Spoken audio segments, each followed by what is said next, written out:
Hey folks, Daniel here. Welcome to the channel. In this episode, we are changing out the cabin air filter on this 2025 Porsche Cayenne. If you can turn a screwdriver and you have 10 minutes, you can do this. Please don't waste your money at the dealer. And if you're an experienced DIYer, go to this timestamp here and it's gonna be the 30-second overview. That should get you rolling. Otherwise, I do recommend everyone watch the whole video as I pride myself in quality video with details, so very few questions are left unanswered, and I back up all my information from the official Porsche service manual, so you know it's good info.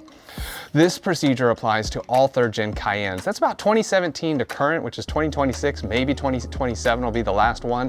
And it doesn't matter if you have a base, an e-hybrid, or a turbo GT. All of them have the same cabin air filter. Some may be equipped with a particle sensor. This one doesn't have that, but I'll try to cover it the best I can in the video. Let's get started on changing the cabin air filter.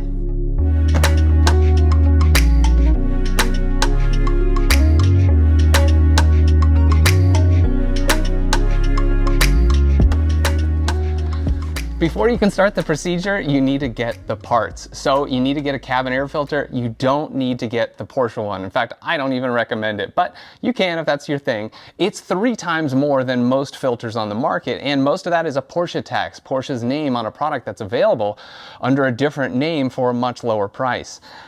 I shopped at Pelican Parts and I ended up picking this filter. This is the Airmatic one. It's got a biofiltering element apparently. I don't know if that's gonna help, but I like the idea. It was only 30 bucks. The Porsche one is closer to 100. There are other options available too, and I'll post a link down to the Pelican Parts site where you can see all the filters available for this generation of Cayenne. But you can also get your filter at Porsche or maybe FCP Euro for other options. This filter needs to be changed every 20,000 miles or 2 years. This car has 25,000 miles, but it hasn't been 2 years yet. We'll see how that filter looks. Okay, it's time to get to the procedure. Just like any cabin air filter, they're usually underneath the glove box, and that's where we're gonna start. So let's get started. For everyone's preview and for the DIYers, here's the 30-second overview.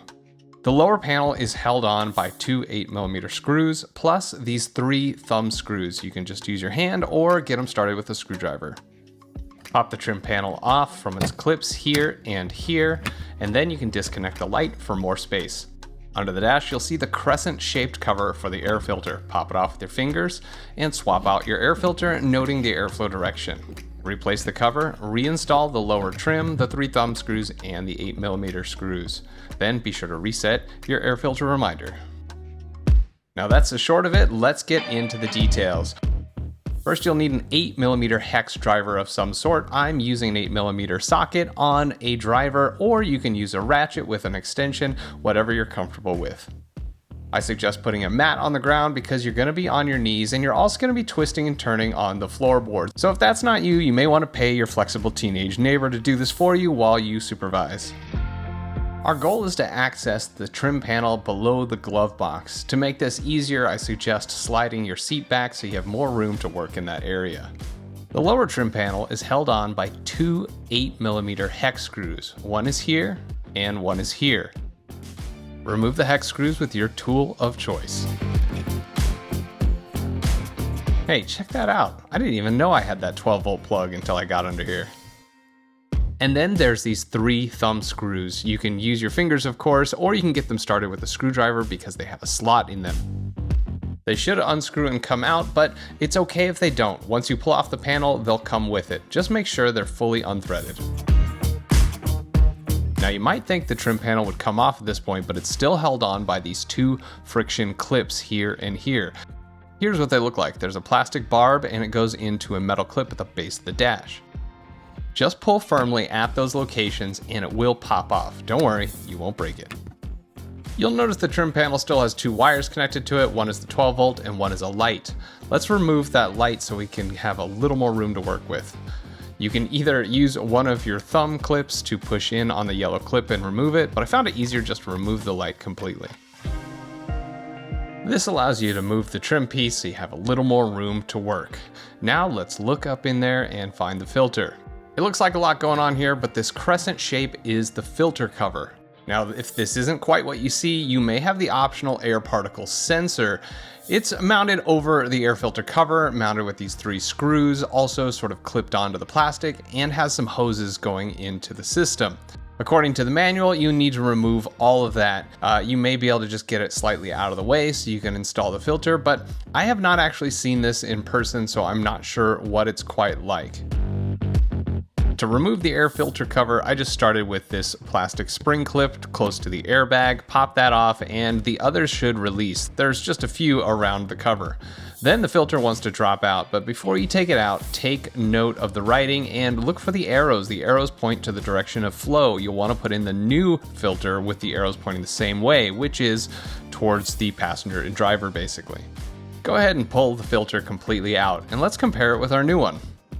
The colored parts of the filter is generally where activated carbon is or an antibacterial layer is. What I found surprising is that the new filter had that coating on the opposite side.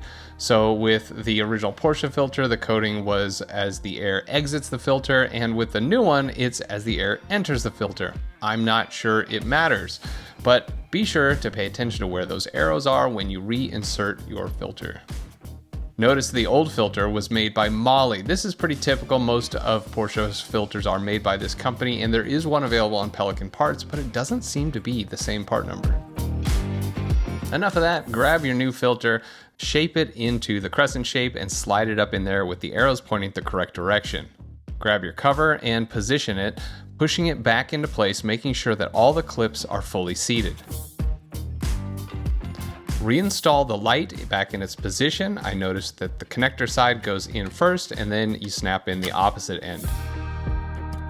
Position the trim piece back up to the dashboard, aligning the holes with the vents, and of course with those screw holes and clips.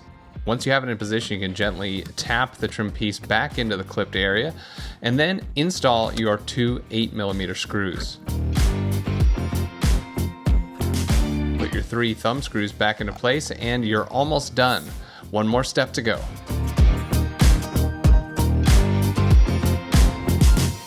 All right, after you've changed your filter, you need to reset the service reminder in the PCM.